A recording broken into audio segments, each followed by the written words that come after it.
So, right, I've got a few questions, and I think All right, hit me with them. Yeah, so one I'm of the excited. people has well, he's one of them's asked 3 questions. So, you know, bit selfish that is, but he has play tested Titan Isles. Titan Isles. Well, probably an early build. Very few Yep. people have seen this build. These All builds. right. So his first question to you is that my question is that we know they are focusing on a Quest release with Titan Isles currently, but if when they consider the PSVR 2 port, would it be a partnership with VR Monkey again?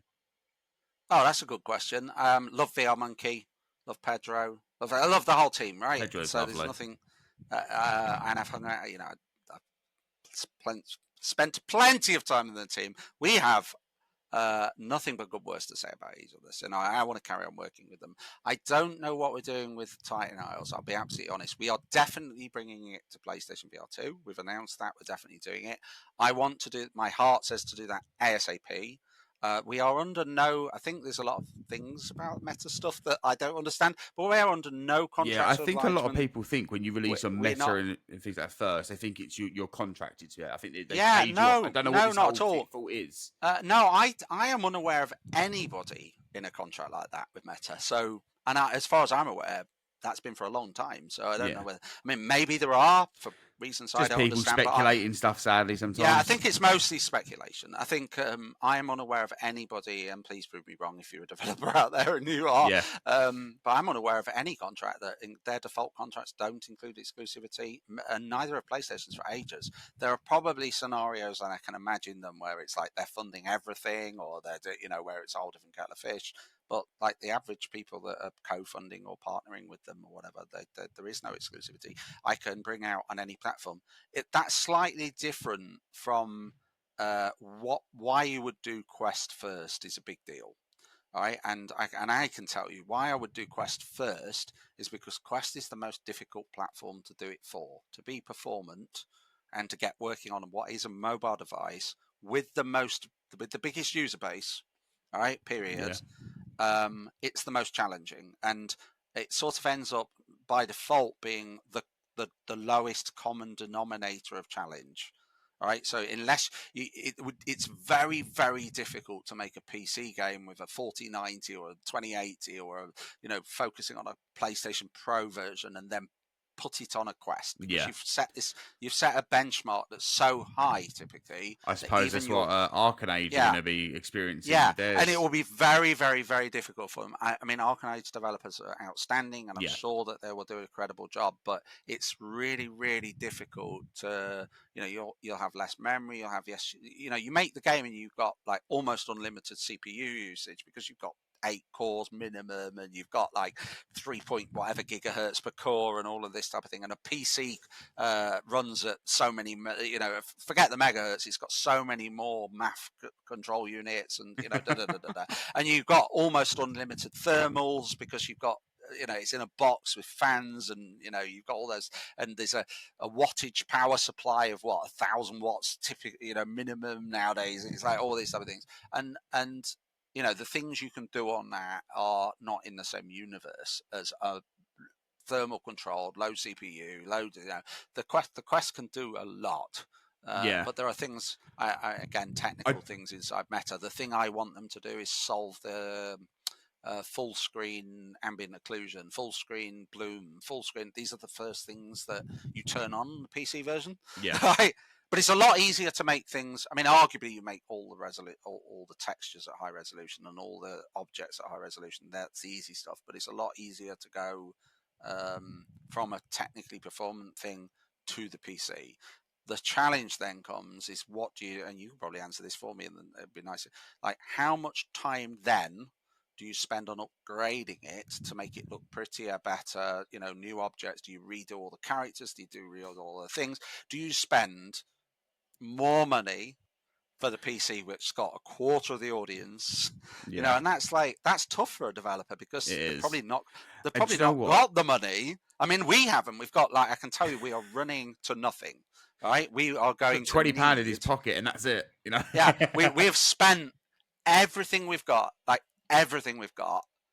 to get us over the line, right? And because in order for it to have the most success, you need to spend as much as you can on it, in time and money to get and so these tough decisions like who's going to do the trailer, who's going to do, who's doing the voiceover or whatever, is spending those last pennies right up to release. We've got a tiny bit of buffer to last 1 or 2 months, right? And then if we get sales, we can start building our next game. Brilliant. And we won't stop, we're going to do porting. So it's that, and to port to PlayStation is £50,000 to £100,000, right? So how many sales of a game at £24, somebody could do the maths, do you have to make just to afford the time to do the port or partner? I can always see the reason as to why people don't. And again, well, I can be honest. It's like VR Monkey and I have typically worked in a partnership, and Windlands 2 did not do amazing on PlayStation. That's actually one of the next questions, and I'll jump and that recovery of that partnership for both of us hurt. It wasn't a simple decision. So now we've really, I've got eyes open to we should. It's not fair to ask them to. Because you don't want them to have to potentially. Yeah, and I have got no problem in partnering with them, right? But I don't want them to bear the weight, and I don't want them to be out of pocket. And it's still going to take a while before we've recovered all the costs from Windlands 2, and it's really tough to do this stuff. And there was the biggest amount of time where it's just I don't think we can do PlayStation VR 2. I just don't think we can, because the cost to make it and the diminishing returns over time and the lack of promotion with so wait, you're saying you can't do PlayStation? No, I was for the longest time I was like, we're not going to be able to do this. But then I there was a bit of a wake up call. There were a few conversations I had at a few events I went to where it was like almost unrelated here, but Google's coming out with their headset, right? I can't talk about that. NDAs and things, but it's coming, right? And it's a very capable device, and so I'm having the question like, do I bring Titan Isles and all our previous stuff to the Google headset? Yeah, right. But then you got a question how many people pick it up and all that kind of stuff, and is that well, into play? Nobody, right? And it's probably not enough controllers in the box. No, I mean, there will be lots of people, but with the wrong audience. There won't be gamers. Exactly. There will mostly be pass-through. I've got a Vision Pro, so I understand that world quite well. Anyway, there was a wake-up call one night, and it really was...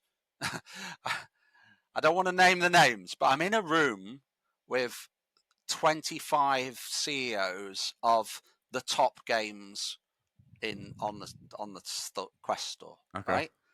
All right. And that's amazing. And then, I know some people, so that's all right. I've got really good friends there at this point, but, a few people that hadn't so well. And there was this just conversation where I'm like, if I don't do it, and that person doesn't do it, and this person doesn't do it, and that person doesn't do it, like, that wasn't the case back when we did Windlands 1. We just, did it. Yeah. Right? So we had that whole debate as a team, and, and it was a bit of a wake-up call. It's like, if we don't, as developers, support all the platforms, then the platforms are doomed because the content won't be there. Exactly. And it's like content's king. So it was like, so the cascade, truthfully, the difference was like, I'm thinking of this as a business head, which a lot of people have to do because there's no money. But there's a different world where you can't spend the money today, right? But you can spend your time and chip away at it. Right, so that's sort of like the PlayStation. Truthfully, is like I want to bring it as quick as I can, but it's going to be on the radar, and we're going to bring it to the platform, and we're going to start spending money on it, time, passion, even if it's in my own time or the team's time, doing this, and we will bring it to the store, and we'll do the best job we can. But reality is that it probably won't sell that much, and we're really doing it because. If we don't, and there's not the great content there, and that's just so sad because it's such a great platform. And I'd love there to be a PlayStation 3 or PlayStation VR 3. Actually, at this point, what I'd really like to do is OpenXR plugs into any device anywhere. That would be cool. And just plug your Quest into the PlayStation. Yeah, that would be my dream because that's where it starts to free itself from from this bananas. We're very privileged this year. We're going to get 3 OSs. I don't think people talk about this enough. We're going to get 3 full operating systems. 4. No, I don't know why I said 3. 4 operating systems. So we've already got Meta OS, which is great, you know, and maturing. It functions. And, Yeah. Well, it's Has getting its hiccups stable every now and then, you know. I would say that, yeah, they've had hiccups, but I think that they've got great people on it and it's going to get better and they've got attention to sorting it. So I think, you know, even from my point of view, just working directly with the engineering team and stuff, they're incredibly talented. They understand where the problems are and they're doing stuff. So I expect that. Oh, did you disappear? No, I'm still here. Oh, my screen went funny. I expect that to get better and better. So we've got Meta OS, we've got Vision OS, which frankly is outstanding. I'm on version 26 of that right now, and it's just blows my mind. Me and Mike VRS the other day went on the we did it on first version because we both got the headset. I don't know that many people with the headset, but we did the bit where you play games together and whatever, and you see the virtual human of you. And we did the new version came out, and we did that, and it's just like, oh my god, it's like if people could afford this thing, it's like exactly. It's just so, and I love it. You know, I put it on my head and I lose 2 hours to it. Right, I'm watching videos or I'm doing TikToks or but you know, just playing games on it or whatever. And I'm like, anyway. So, but there's Vision OS coming out, which is incredible, just too expensive. And of course, there are people that aren't Apple, right? Yeah. For people that are Apple, makes a lot of sense. For people that aren't. And then you've got Google, which, you know, again, I'm really NDA'd on this stuff. I know too much about it, but, you know, it's an Apple competitor, clearly, right? And will be amazing, right? And, you know, no doubt will be a great operating system. And after all, Meta OS is based off Android, right?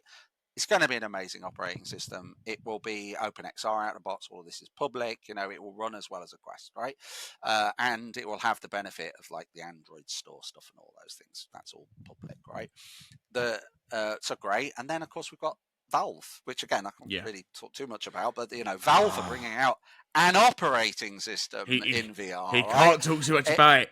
Oh, I'm gonna ask you. There's stuff. No, there's public stuff out there. Yeah, I mean, exactly. if you go and look at, there's a lot of interesting things to go out there and look at, right? But it's more exciting because, like, I'm like, he may know stuff. My colleague friend Brad will cover that better than I ever will, and but Brad. it is, you know, it's on its way, right? Yeah. Not want to talk about it, but you know, one day it will be here, and there'll be 4 operating systems in market by tiny little dev companies that haven't got much resource, right? You know, like what's actually missing is people like me bringing Titan Isles to all of them. Yeah, and you know, so you know, how do I, with little resource, they are not really like Apple don't really fund games. Google have got, you know, some fundings that goes on and stuff. You know, you've got Pico on the outside as well, which will probably be, you know, and HTC's now just announced AR glasses, but you know, they're still in the game, right? Yep. And you know, so I see a lot of hardware will now start to choose a home. So operating systems cost a lot to make. They create barriers that are difficult, like HTC's been trying for years to get, you know, content onto their platform or whatever. So I think these operating systems now will mean that hardware will just, you know, some of them are going to be open source, probably Valve's and Google's will be freely available. So it's like, if you're making hardware, you're going to choose homes, right? And hopefully the manufacturers of the software allow the hardware manufacturers to take money as like the people bringing the, you know, so it's like hopefully all that sort of stuff out. But fundamentally, do I bring Titan Isles to all of them? And I think the answer, that wake up call was. This is a long answer. The wake up call was yes. So if anyone forgot, if anyone forgot the actual question was, it was, if you do a PSVR 2 port, will VR Monkey be doing the port? Yeah, and maybe, and you know, maybe. Right, and they have played. I can tell you, I met them at GDC, and we had a conversation about it, and they've played the game, and you know, we are definitely there, you know, having those conversations. But at the moment, I don't think that decision's been concreted. What we are doing is, I mean, we need to get it. We will launch on first, no, but we'll launch on PC and Quest simultaneously. Oh, brilliant! And it is crossplay. The challenge right now is how much better can we make the PC version, and and then you tweak it from there and go on. Yeah, how much better, and the basic stuff like resolution, frame rate changes, you know, all the things like including live properly, and you know, all of those things. They're all sort of like, you have to do those, and we're going to do those. So now we're really debating. And of course, the game's got to remain the same because it's got to be playable on device A and B. So I can't like have different maps on the PC version. You can't have 60 enemies in one of them and then only 4 in the other. And again, and not all PC owners have hardware that's necessarily that much more powerful than the Quest, right? So there's a benefit having the Quest. It means that more PC VR people can actually play the game, right? Yeah. And it's like, if they've got an index or whatever, they can run it at 144 rather than 72 and get those type of benefits out of it. So we do a lot of dials to adjust draw distances and LOD things and quality of like render scale and all those things, and that allows you to play with your setup. But we will turn on some things we can't do on the Quest. We could probably do it if we brought the world in, and like a lot of tricks that Batman does. But but you wouldn't have a giant world to explore, right? So so things like dynamic shadows are interesting. Things like just higher resolution period, spending more particle effects. They're all viable on a higher quality version of it. And then, of course, doing the PC version like that means that you're basing the PlayStation version from the PC one, because that's the closest in terms of what you can do. And then I hope to do a really good job. We'll get stuff out of the box. So like the work that we did a lot, because we know we're coming to PlayStation and we were actively thinking about a lot of the things. We are fully OpenXR. We are on the latest SDKs that support PlayStation for like things like B-haptics we talked about earlier. So there's a lot of things to make it up. Yeah, so it's likely that it will be a very good version of the game. The best version, hopefully, at that point. Well, that's what people like to hear when it comes to PSVR 2. They want the best version, don't they? Yeah, but I don't think people are going to have a bad time on the Quest version. Quite the opposite. It's been built for it, really. Literally. And, I can't fault the way it ran. I can't fault it at all. I mean, there was. I don't think it misses frames now. No, it didn't miss frames. I think I ran into one weird little hiccup that you said you'd not seen before, and it was with the audio. That was it when I was facing the boss. But then I died, and it worked again. So it was really odd because I mean, we're still ironing out things like that, and obviously I fed that back internally already, by the way. But I mean, you're going to get little things, and also we're tiny, right? We've got one person part-time doing quality. It's not me faulting it. That's a fact. These things happen. No, but it's like, I think we've done a good job. I think we've caught most of it. And but in reality, I think like most devs, we're going to have to put it out there in what we consider a great state. And then do with what you can, If there are issues, then we'll address them as quick as we can and patch and just be on top of it. The worst issues I'm aware of at the moment actually aren't ours. They're actually operating system level. Yeah, and I think that's what I ran into, wasn't it, a few times? Yeah. We tend to be fairly cutting edge. We're using the latest OpenXR, the latest SDKs from Meta and Unity. We're on the latest version of Unity, and that comes with less deployment in the real world and comes with challenges. But it does come with huge benefits because we can take advantage of the latest tech, but it does come with challenges. Right, well, that question was from Hippie Pickle, who actually did spot on the leaderboard in the races on last night, so I know he's definitely played it. The answer's maybe. Yeah, the answer's maybe there, Pickle. Okay. Sadly, again, like I said to start, I mean, a lot of people are very concerned about the PSVR 2 version because obviously they do. PSVR 2 players feel like they have to beg for games to come to the system. And you're clearly someone who... I hear it. Yeah. I'm with you. Actually, on a picket line, I'd be probably stood next to you. If you heard the things I say internally to Sony and to people that I speak to, I champion it. Yeah. I feel the same pains. I really do. I feel like I know that's just words, but it's real for me too. I feel like you've answered the second part of the second question there, which was what are your thoughts on the PlayStation, the PSVR 2? I mean, like you already said, you play PlayStation, you've got the PlayStation Pro, you play it constantly with your friends and things like that, and you champion the system. Otherwise, you wouldn't put your game there at all. I mean, I love. I've said this, but I don't make every single one, so I don't want to give it that I'm that capable in terms of time. But every month on the last Sunday of the month, we go in. And I've done that for years now, and play with SimTalk and I remember you saying last night. A whole bunch of people playing Gran Turismo 7, and I've got like a rig and everything for doing that. So I enjoy doing that on the PlayStation. But I've got picking up people I've worked with. I've spent some time with people from XR Games, and they were doing the zombie head shooter, and I'm a huge fan of that game. Have you played their new game? Beatable? Love what he's done. Have you played their new? Yes, I have. Well, I really liked it. I love rhythm games. Well, I hang out with the CEO at Bobby. Bobby, and at two places recently. So I hung out with him. We went skiing before GDC, and I went skiing with him. So we hung out there and had a night of drinking in a bar together, and a whole conversation about that. So he's such an awesome guy, and really enjoyed spending time with him. And then I saw him again at Reboot, and then spent some time with him there as well. We went out for a meal and stuff. So no, I'm I geek out with that game as well. I think I'm not that into beat games, but I really, really enjoyed the headshot game. Yeah. I just thought that core loop. Yeah. I picked it up straight away on PS2. Loved it. Slow the game down with the double headshot and keep that going. Yep. Oh, wow. Yeah, it was great. Wow. I love a slow motion headshot in any VR game. Yeah, and I've played that exclusively on the PlayStation VR.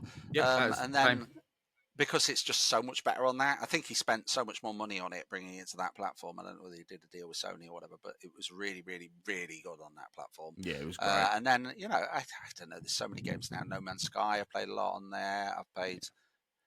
no, I mean, I just do the same as everyone else. There's a whole bunch of unique games. I played the original Astrobar. I had a PlayStation VR 1. I had the gun. I had, so I played all the games that came out for that. Farpoint, and I think there's a picture of me on a website somewhere holding a Farpoint controller, trying that early build. And there's, I'm a huge fan of PlayStation. I own a PlayStation. I have personal library of loads. Got even just randomly thinking about it right now. My favorite things are I remember crying inside Before Your Eyes because of the blink mechanic. I remember, so well done. So I don't have anything but love for the platform and Sony, frankly. I mean, we've got 3 games on the platform now, and 4 Windlands 1's on PSVR 1, yeah. You've got Windlands 2 on PSVR 1 and PSVR 2. Yeah, they've been, actually Sony have come around my house and was Crystal Rift ever there's all sorts of things. Was Crystal Rift Yeah, Crystal Rift was on Windland. Crystal Rift was on PlayStation VR 1, yeah. and also uniquely, I did a 2D version of that too, so you can play Crystal Rift on PlayStation as flat screen if you wanted to as well. Well, I can't be bothered to dig my PSVR 1 out of storage, so I mean, I probably will have to try that at some point. If you've got it, it works in 2D as well. So there you go, then. I think Windlands 1 actually works in 2D on that. I think at the time, I don't know if I'd like sense. No, it's weird. It is weird. You sort of like, and also the first PlayStation moves were optional. So we had to have a mode where you could look with your head and choose where your hooks went. Yeah, it's like very different, but it worked. I mean, it worked. It was totally playable. So the next question for you, and this one actually kind of breaks away from PlayStation completely, but so that's a question we just asked. That was again from Hippie Pickle, but the next one is from one of our channel members, Golu, and he said, "From what I've seen, you're a big fan of the Apple Vision Pro. Do you believe more in Apple's vision of VR than Meta's and Sony's?" Ha! Oh my God, that's a deep question. The problem is like I don't know. I think they're all for different use cases. All of them are different use cases. You're right to say I'm a big fan of it, right? But you've got to understand, like, if you knew me really deeply, I'm a big fan of technology and platforms and software, right? So I am speaking to you right now on a PC, right? I've got a MacBook that I use for normal web browsing. This is PC because it's a little bit more capable for what I needed to do tonight recording. I've got a little Unix box that does a whole bunch of stuff to do with my home lighting.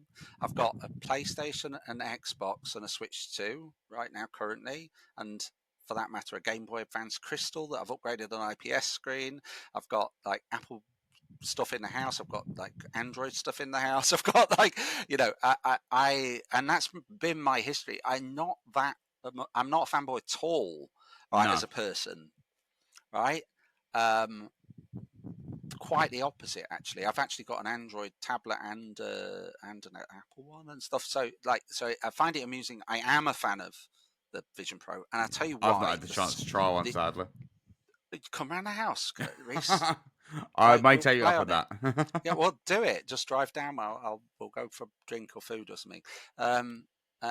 It's a real offer. Oh, brilliant. Actually, okay. We'll talk about that then. Okay. But I did take the Vision Pro to WhatsApp. Yeah. Were you not there? I was there, but it's the first time I've ever met you. And I think by the time I got over there, I was like, I'm going to ask you to use this Vision Pro. I might drop the thing. it is expensive, but I try and because it's too much to buy, and I try and take it to places. I was like, I will pop up with it and say, play this. I'm pretty sure Power says to me, if you try the Vision Pro, I was like, it's the first time I spoke to John. I'm not going to ask to have a go at his Vision Pro. He totally should have done. Totally should have done it. That's on me. That's on me. But no, but here's your mistake. Just believe that I'm being real. Yeah. Come round. We'll talk about VR all night. You can play on the Vision. Brilliant. No, it's got an incredible operating system, and it's slick as hell. It never misses a beat. It just is performant and impressive, and I can't doubt in it at all because of that. It's just magic. It's just like magic. They've got, and because they do their own silicon and stuff like that, they're doing magical stuff. And the money they're spending on like Apple TV Plus and the content for it is just like unbelievably good. So I am a fan of it, but I wouldn't say I'm not a fanboy of it. Yeah. And being honest, it sort of fits my ecosystem better. I like the Apple phones better than the Google ones overall, and so over the years I've invested in movie purchases on it. I don't own any DVDs. I don't own I've just when I literally bought How to Train Your Dragon yesterday, the new movie, on Apple Vision. I didn't even think about it because I've got Apple TV boxes on all the TVs in the house, and the kids. It's not even about me; it's the kids. Yeah. Right. So I know they'll watch it 5 times, and so I've invested in that library, and I've literally got hundreds and hundreds of them, and if the Apple have sort of never let me down. It's like I put the Vision Pro on, and my entire library's there in 4K, 3D, Vision, whatever, a Dolby Atmos, something or other, and it's like. And I remember buying like the first Aliens movie, as an example, and it was standard definition, low resolution, really old version. And like today, without spending any more money, I've got the high resolution remastered. It's like so. I sort of the way I thought even about the Dragon. It's like, and there's so many movies that's happened to now. It's like my Vision Pro when I put it on my head was like my entire library had gone 3D. Like I haven't got 3D telly. Yeah, but now because I suddenly had 30 to 40, I don't know, a lot of 3D movies like Avatar, and that were all suddenly usable on my headset. So I can leap with joy. That's why I say I'm a fan, because like practicality, I could put it on my headset and watch the Alien movie in 3D on the moon in my bedroom at better resolution than my 4K cinema. It's like. With the audio to match, so I'm a huge fan of their attention to detail, quality, and output. Right, I'm not a fan of their support for games. I think that it's sad to me that Vision Pro does not have real games and a controller. And then I had a bet with VRS's Mike that controllers would be sold in the shops at some point. And of course, they've got PlayStation. The new version of the operating system supports PlayStation VR controllers, VR2 controllers, and honestly, I want to do everything I can to bring Titan House to that. Do it. And if I could do it day one, I will. Do right? it. So it's like, but like, again, am I going to sell any? No, you probably won't. You probably sell a few copies to the 10 people that might play a game on like, if you're financially minded, it's like, I mean, maybe if I do it, maybe the CEO at whatever I'm hanging out at that event sees, I can say I did it and it's here and the sales are low, but what I do feel about it, I'm proud about it and it's there, and so I hope people like Bobby we just spoke about bring their content to it, and I'm going to do everything I can to champion that with the people I meet, and I'm going to do everything I can to try and bring Titan House to as many platforms as I can, even if it probably doesn't make an awful lot of sense, because it doesn't make an awful lot of sense to bring it to Vision Pro. So no, I don't consider myself like an uber fan of that. I just recognize it's got a lot right and it's great. And then on the other end, Index has been my driver for most of my life. I'm desperate for the new Valve stuff. I remember. I think it was I think it might have been either Brian or GT when I had them on, and I was talking about because I started on the PSVR 1 and I wanted to move on to something else. And I remember looking at the Index, and then it said about the base stations, all this kind of stuff, and I was like, I don't know what the hell I'm doing with this. And I kind of it's complicated. I lost interest by reading adopters. it, and I was like, I'm not bothered now, and I just stuck with the PSVR. And but it was awesome. It was awesome. PC, and through that space, Half-Life Alyx on it, and then I only got all to the other experience PC VR this year last year for the first time. Just great. And There is great. so much good stuff there, and even to this minute, I've in a back room, I had a conversation with the people at CCP who made that space game. That space game. There's many of them. Oh my god! No, the one where you also get shot down a tunnel and you Eve Valkyrie. And yes. I'm like, because that was on the Quest, right? Yeah. Not the Quest. It was the Rift. It was on the Rift. And I'm literally with the owner of CCP, who's not. I'd seen him at Slush once, maybe on a stage. But I'm in the VIP type area of this back thing before a speechy thing, and I got time with him, and I'm like, please bring that to the Quest. I will port it for you. Just give me the code. So I'm like, yeah, I'm out there trying to, get them ported. But I realised that I'm also very privileged and I work in the space, so I get things like the Vision Pro as part of that world, right? But and I totally understand that, you have to sort of choose your camp, and you can't do everything. that's where you spend your money. And no, I feel very lucky to be in games industry and had enough success to be able to afford to buy games and whatever. And I'm also a BAFTA voter, so I get a real benefit of, like, once a year that all the BAFTA votes come up, and then I get free copies of things. And honestly, we sort of devs freely share between themselves. So it's like I would never turn a dev down that said, "Could I have a copy of Windlands 2?" Right? No, it's like, of course you can. Of course you can. It just because it's relatively free to us to give out keys to things. I mean, exactly. every platform's different, but it's not a cost to us. It's just so we do support each other. So there's plenty of devs that have given me keys for things that I want to play with or whatever, and I've brought plenty of things. It's like. Yeah, it's like, I don't know. That's a lot of an answer to your question, but I would not describe me as a fanboy of any single platform. I think they've all got pros and cons, and the true joy is being able to play the the games that are made, not really about the hardware. Exactly. It's not. I've enjoyed playing. I don't know what did I play latest on the Switch 2? The Gorilla Donkey Kong game. Yeah. Right, but it's only that. It's only there, right?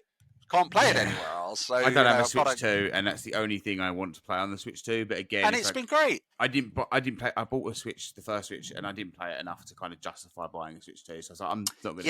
Yeah, and I feel that, but I've got stick with my Legion. So things get handed down and shared, and so the children and they play a lot of games. I mean, I've got 3 girls actually, and I'm very proud that they're board game players and also computer game players. So I can now quickly get in fact. On the Switch 2, on our big telly in the lounge, we played a game called Hevo, which I played at WASAD once with the content creators yesterday. Fact. Flying around, holding each other's hands, trying to get across the map, giggling like all 4 of us on the sofa. It was just joyful. It's just joyful. So yeah, but a lot of this equipment gets passed around and occasionally broken. So right, so we got a couple more questions, and this is another one from Golo. He said, "What game would he start making 3 years ago if he knew what he knows now?" This was in reference to your Twitter post that you put out, saying a game that was thought about 3 years ago is a game of today, kind of thing. But bear in mind, you would make it. You thought about Titan Isles 3 years ago. So yeah, Titan Isles was the concept of Titan Isles was in concept in the Windlands 2 space. And it took a long time to get to the point where it had the money and the go-ahead, the green lighting that we could do this. We got all our ducks in a row, and it was going to happen. So I suppose into production. The next best way of looking at it is, knowing what you know now, would you the next game? Clever people would work all this out, but the next game is already copyrighted in all the regions in terms of its name. We already own the domains for it. We already, we've got game design documents on it. We've had at least a year's worth of internal discussions on it. Damn. Yeah, I try and think ahead, and there are 2 games. Yeah, very proactive. The problem is as well, is like this. It's hard to read the future, right? It's like exactly. I did say this. Whatever, like Titan Isles was a 4-year-old decision, right? Okay. So we made that decision 4 years ago to make Titan House, and now it's close to release, right? The next game was like a year and a half ago's decision that then eventually we started spending money on, and like we've even got logos and trademark stuff on that, and it's like a decision for our next game, which isn't going to be due out for whatever years, right? It was actually a year and a half ago, so it's like and especially with relationships with studios, and like I don't know. We have not particularly signed this one with any direction at the moment. It's not quite got to that point, but this is our next game. We are R&Ding already. We are fully trademarked on it, stuff like that. So I sort of know what we want to make, but how do you predict what the market's going to look like in next year's time? I mean, how do you? I suppose you never would have known 3 years ago that the market would have been dominated by cat games. So, I mean, you wouldn't have known that, would you? Yeah, you wouldn't have known that. And to be fair, the cat game's an interesting one because they did. It was a good laugh. I'll be honest, it was a good laugh. No, but they did loads of games before that. Titan Clinic. It's not like Titan Clinic isn't a sequel to Titan Isles, by the way. But I utterly respect studios that try things and double down on the things that work and build community around it, and like it is an absolutely respectful thing to do. And I really get it. And I suppose I feel just slightly different in terms of our journey. I think this might be a personal perspective. From Software is a good example, right? From Software's first game was a dungeon crawler on the PlayStation 1 or something, I think. I can't remember. It's a long time ago. And it's like that is a long distance away from Elden what they're Ring, making right? now, yeah, exactly. And they just got, and I played Grand Theft Auto 1 when it was out first time, right? And it's classic. A big difference from Grand Theft Auto 6 is going to be, and all the other games in between, all the Red Dead Redemptions and Bully, and I don't know what else. Yeah, but they've done a whole bit. Did they do Bully? I think they did Bully. Canon Editor, as it's called. Yeah, they also they have dabbled in VR. They did that like noir game. LA Noir, the case files. But there's a big long history of things. But fundamentally, they've constantly built adventure worlds with things to do in them, right? And there's this journey. So I feel very much like more at home in that evolve and get better, rather than diversify and seek, if that makes sense. Yeah, exactly. I just want us as I'd love to go on to another project and have a whole bunch of people that work with us on this one follow us on to do something, and I'd love to just get stay in the business, but also if we can get the opportunity to grow a bit and do a bit more challenging stuff. And I don't really, I don't have this like crazy, plan of like boom and bust or whatever. What I really want to do is get better and better at what we do, and resource to the right level to make the next thing better. And hopefully we can build community and people that love what we do, and we don't do enough on that, and we mostly because we're tiny and we don't really understand everything, but we're going to put real effort into trying to get that better. And I think Callum, back to square one of this conversation, Callum was our first employee and in that role to help us to start to understand and evolve and get better at it, because he's a good people's person, though, so I think you chose good. Yeah, exactly. He is. Yeah, exactly. And I am flawed. I'm just a human. I don't get everything right, and it's good to have great skilled people around me that know better than me. Yeah. I mean, like you said, we're all human. We will make mistakes, but no, I think you're doing great here, John. Yeah, but I do learn, and I'm trying to get better. So I'm one of those few people that you could definitely like say, if I get something wrong, I do think about it hard and improve. Yeah, exactly. You try and improve upon your mistakes. Right. Our last question comes from Phil, who's another one of our channel members. He said, what do you see as the more important factor towards the growth of the VR market and number of users in the future? Improvements in game development, i.e. easier to make VR games, more developers creating VR games, different experiences, or improvements in hardware, ease of use, more hardware power, etc.? Wow. Big question, yeah. It usually does that. Phil does that a lot. I am quite opinionated about this, but I think there's a few, we talked about operating systems, so it's good to context that. There's a few things that are happening that I'm delighted we've got to the point of in VR. It's almost sad that VR didn't start where we are today. Yeah, I think it would have been better if it did. Yeah, because we're about to hit optical well, Vision Pro is a good example, right? Optical perfect, right? It's like Vision Pro is like you cannot tell you're not in a cinema looking at a cinema screen Yeah. level of perfect, right? And so it's hit that what they would probably describe as bare minimum, whatever. But it's hit that, right? Technically, although it costs a lot right now to do that, but it's hit it. Audio is like pretty much there, right? You've got, even if you just plug the AirPods in, but you've got definitely got audio to a similar level. So you've got vision and audio to a similar level. What we've not got is battery life and lightness. Operating systems is pretty much there. A few more revisions of Meta OS and it will be amazing. And it just needs a few more things that I would argue are still needed. But it's not. It is going to get there. We know codec avatars are on the way. We know that the operating system is going to get more, multitasking in it, etc., and better.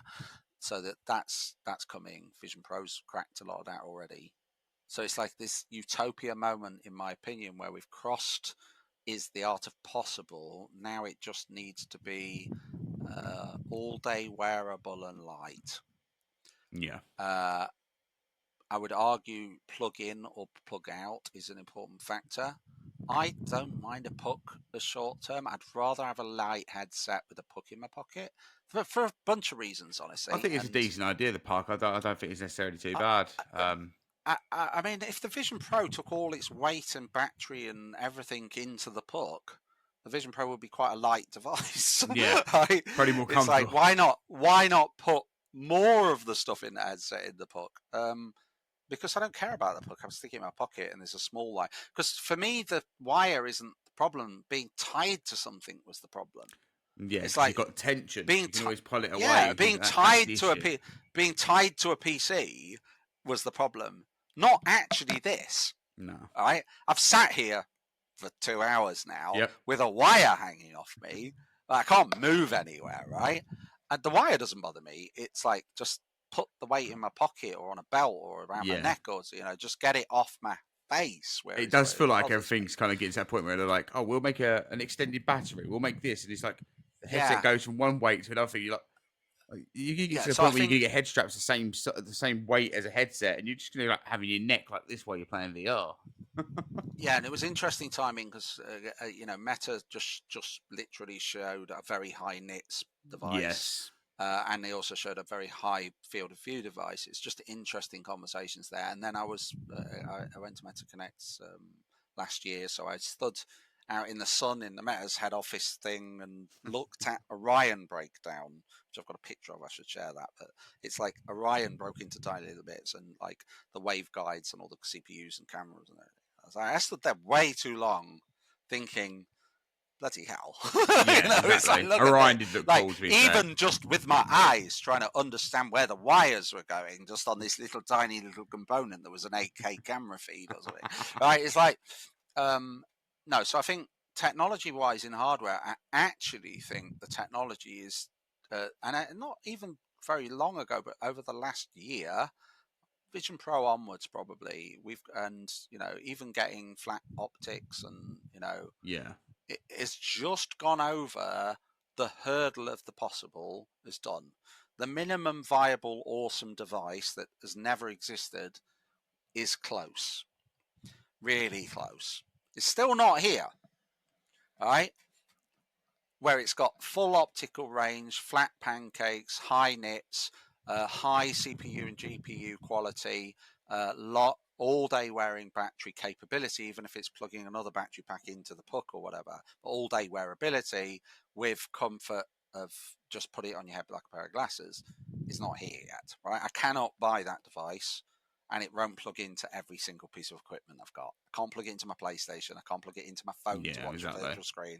I can't plug it into my PC and do PC gaming. I can't do those things, right? That device does not, no matter how much money you've got, right, you can't buy that device today. There's nothing, even the closest to that, perhaps like big screen or whatever, you still need tracking from. I find big screen hilarious. How that kind of these little tiny. It can't work. It doesn't have any OS in it, so it can't really be used as a standalone device. It needs to be tied to a PC, and it's like even the best examples of really cool things that are there. Nobody's made that perfect device, but we are getting closer. I'm I don't want to be too much of a fanboy on Apple again because I'm sounding like one, but I'm not an they Apple are the fanboy. first. They are the first company most likely to crack the perfect device because of a few reasons. First of all, they've got a really good operating system. Secondly, they are taking controllers seriously, so I think that controller support natively from an Apple will come, not just PSVR 2, they'll make their own at some point. Thirdly, so the operating system's good. They've got the customers. They've got the optics stack. The brilliant optics in terms of flat optics. They've got the they've got non-Mura. I mean, it's like PlayStation VR 2. Love it, but the Mura on it is awful.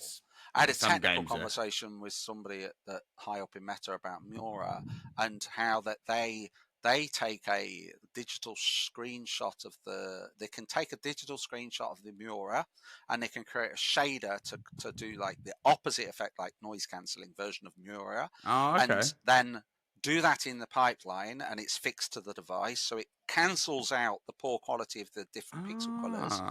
Right. And then you get devs, no Mura. take and it's like, no, it's like, why Sony didn't do that? Because they don't really think long term enough. They think about their profit margins, their short term window, their things that exceed.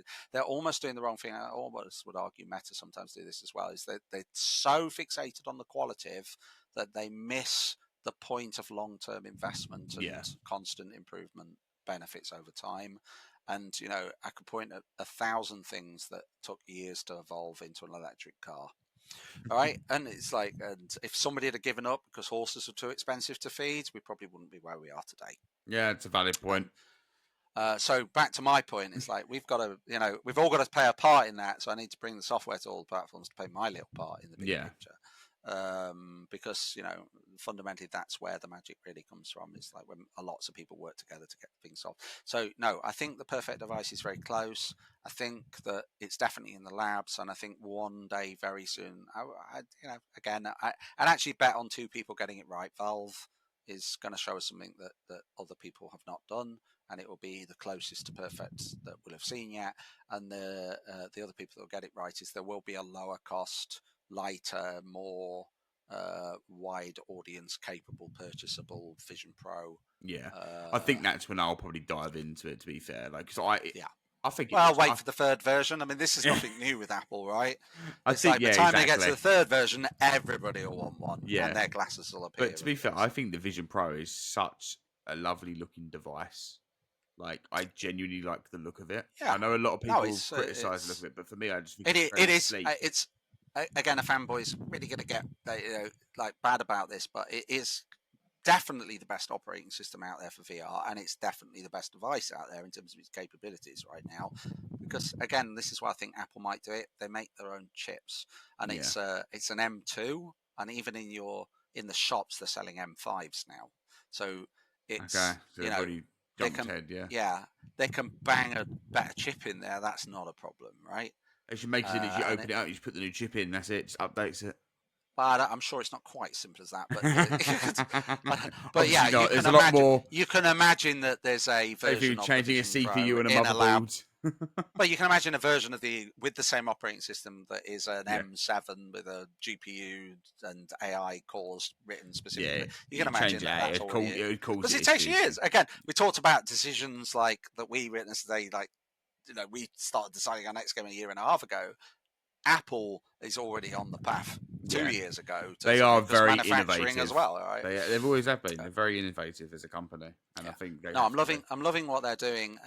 But I also, I'm a big fan of Valve. At GDC, I spent some time with Valve. I went to the headquarters and stuff and hung out with people there. And I think they have a different attitude and really get it right first approach. And they've got the money to do that. I wish we could do that. I am so into Valve.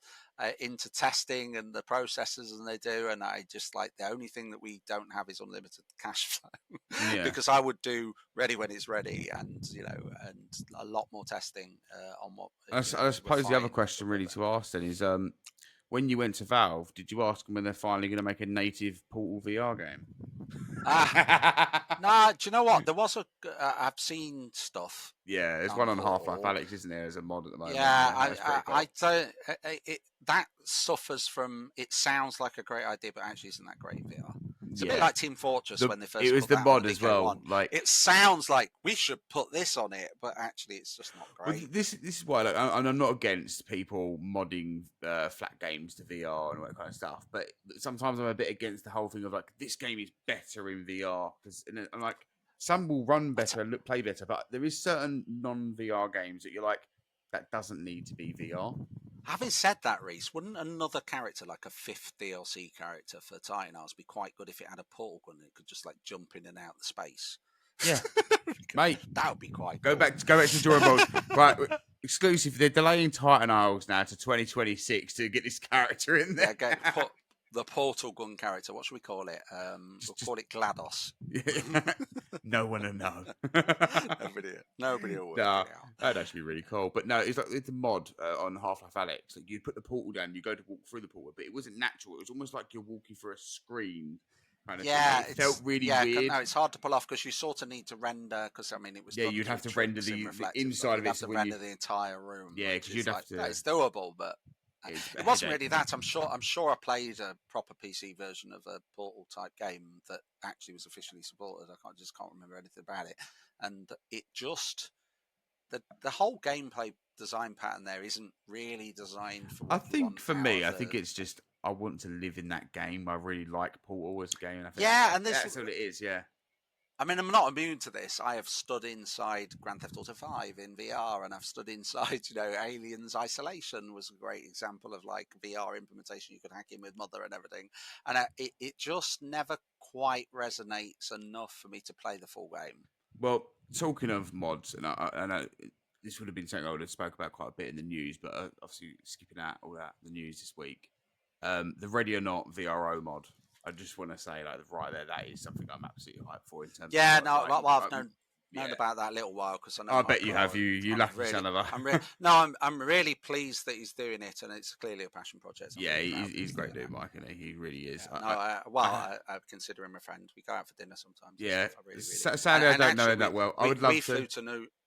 We flew to New York together to pick up our Vision Pros, and we're having breakfast near the Vision. We were going to pick it up, but it wasn't until the afternoon actually, because you couldn't get them in the UK, so we had to go out and he wanted one as well. And so we decided to fly out together. So we're having breakfast at a wonderful restaurant that got some. I don't want to talk too much about that, but we thought after the breakfast we'd go to the it's the square one, like. Where you go down the glass underneath in the middle of New York. And we thought we'd go to there. So we went to there. And actually, we got our Vision Pros really quick. Yeah. We hadn't got appointments until the afternoon, but we just asked, right? And they said, yeah, we can do it now. We've got time. And they did it. And we just found out that we'd missed Tim by about half an hour saying hello to everybody in the queue to pick up their Vision Pros. And it's like, how did we miss that? We should have come over. Why do we eat? If we'd have just thought to ourselves, why don't we go see who's queuing? Yeah. All right. And it would have been it would have been good for his video. It would like, oh my God.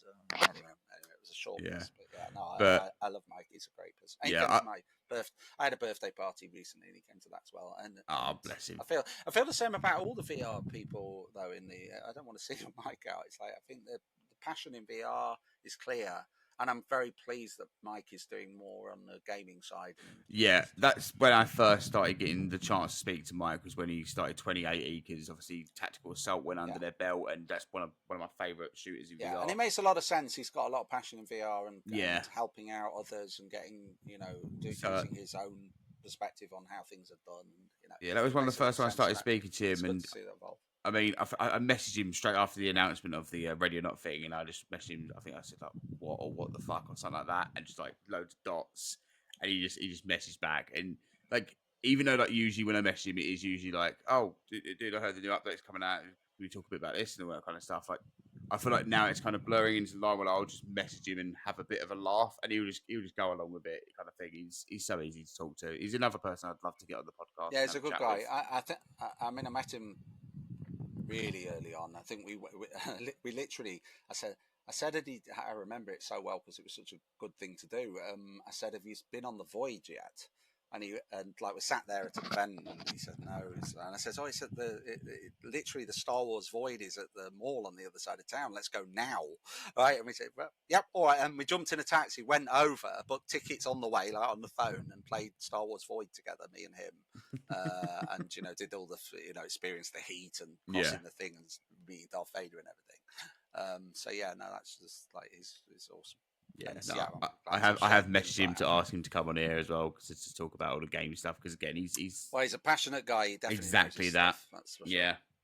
Well, sadly, John, as much as I don't want this to end, I feel like we've got to get to the point Hey, where I'll come back on some point in the future. yeah, we'll get you back on next week, sorry, and then we'll just keep sorry this for going. that, but can't help But no, it. seriously, it's been a pleasure having you on. It's been a pleasure getting to talk about Titan Isles, kind of having that chance to talk about it freely as well, without you saying anything. Because usually some people will be like, "Oh, the game's not out yet. You can say this or talk about the first level." I'm glad you like it. Yeah, You've made me it's blush a lot in this. I'm glad you like so I really do. I can't wait I can't wait for other people to. I can't wait to play it and finish play it. I really can't. So I think you've done a great job. Cool. The whole team there, you've all done a good job. You know, I can start speaking about it again, so I'm going to avoid doing that. But no, seriously, thank you so much for coming on. Thank you for accepting this. And all that kind of stuff. I appreciate it a lot. I know. Yeah, support Reece. Make sure that you subscribe and watch and support and everything, because without these type of shows, VR needs more than ever people showing their support. Yeah, exactly. I mean, obviously we all have different opinions, but I think sometimes people think we're against things in VR. We're against things that aren't right, kind of stuff. I feel like GT gets a lot of flack sometimes. Bless him. And I said that to him when he was on here. I feel like he sometimes gets treated like the enemy. He's really not. He's a really passionate person. And I think, I think the episode we did with him really shown through of how passionate he is about VR. Like, I think if people just watch his videos and sometimes I think he might be a little bit overcritical. I knew it from day one. I remember he came. Well, we had Winland stand at EGX in Birmingham, and he came and I was interviewing. Again, I've not really ever changed my point of view at this, but I arranged a whole bunch of press things that were like, for me, it was one every 15 minutes for like 4 days. Yeah. Right. So it was like meeting all sorts of press, and you could criteria that, but I didn't want to do any of that. I just wanted to meet people that were into VR and really wanted to be there. So I'd reached out to the list of content creators that were coming, and GT was interested in it, and so yeah, he came along and interviewed me, and I remember it well, meeting him that first time. Apart from anything, he's quite intimidating. He's a bodybuilder. Yeah, I do remember getting on with him well and seeing. But also at the same time, I feel like you could crush me. Yeah, and that has gone on to be a wonderful. Again, he's come to my birthday as well. He's like, I've got lots of good memories there with GT, and I'm looking forward to the next one. I don't see him enough. That makes me cry because I should make more effort and go and hang out with him. Like I've not even again start talking about VR. That's it. We're exactly. Like, yeah. But I've not actually said this to GT. I think it was after his episode. I actually had a few comments of people saying, I've not really always got along with GT's videos, but after watching this, he's a really, really nice dude. And I think just because he doesn't like something, I think people think that's aggression or anything. It's not. He's just he's trying to get you to save your money. No, I don't think anybody in the world should release a game that has not had GT look at it. Yeah, he knows what he's talking about. And he's a lovely dude. I'm absolutely sure there's things you can agree and disagree with what he's saying, but he has an attention to detail like nobody else. He understands VR, pure mechanics. He's a proper gamer. I mean, like retro gamer level stuff, and really, GT has played Titan Isles, and I know because I actually mentioned it on the episode he was on. You went, I can't talk about it. I pore over the feedback and make sure that I'm understanding, and not everything I would necessarily agree with, but majority of it is fair comment and just needs doing, and there are challenges in everything. You can't please everybody, but GT tends to have a high hit rate in terms of things he sees. If you play enough VR as well, you see. Yeah, I think he's been playing VR even longer than me. I mean, I've played a lot of VR, but I still miss stuff. It's like I started in 2018, I think, playing VR, and then kind of dipped out of it for probably about 2 years until PSVR 2. Carry on playing. I did so much good stuff. I wish and I've said this to so many people. I regret not buying the Quest after the PSVR 1. I regret not doing that. I literally bought the PSVR 1 and didn't bother expanding to other things and went back to playing non-VR stuff. I'll tell you what I did. I've got fear this interview. We go on all night, but I'll tell you what I did the other day. I'm quite a fan of the Wonder Boy series, and I'd never played the Switch version of the Wonder Boy Dragon something or other. And there's a remastered version of it. It's like a really old game, right? It's like it was on the NES or whatever. And I brought the remastered version and I played it all the way through to the end, right? And completed it. I had to have a guide at one point because I couldn't work out. I got lost, but I don't mind looking at a guide when I got lost. And the point is, like with VR, there is so many good games. If you there is a lot, there is. If you're listening to this and you've not played Lone Echo, right, you're missing out on a Half-Life Alyx version of it. And for that matter, if you've not played Half-Life Alyx, right, you are missing out on, like, and I don't care what you have to rent a PC, sell your grandma's old book she's got on a store, on a shelf or whatever. Find a way of playing, and frankly, you could probably run it on a brick now because PCs. It does have good optimization. Half-Life. Go to eBay and buy a second-hand falling apart case version of it with a knackered old, Rift and play it because these games. It's not about the hardware. These games are incredible, and there are so many of them that are just hidden secrets. Really, VR isn't short of amazing VR games. You maybe just missed a few. Yeah, and I mean, even I know I've missed a few, but. Anyways, John, I think we should definitely stop at this time. Otherwise, I think we're just going to keep chatting over talking. It's been a pleasure, Reece. Yeah, it's been a lot of fun. Come round and play on the official. I will do. Right, we'll hold it for a second because I've got to stop it all. Don't run off just yet. Thanks again for listening, everyone. If you've enjoyed this episode, we'd love it if you could please tell your family and friends about us. If you'd like to get more involved, then please don't hesitate to drop into our Discord and say hi. And thank you to everyone that's already done so. I've been your host, Reece, and I've been joined once again by Jon Hibbins. So if you've enjoyed this, make sure to stick around. See you all later. Cheers.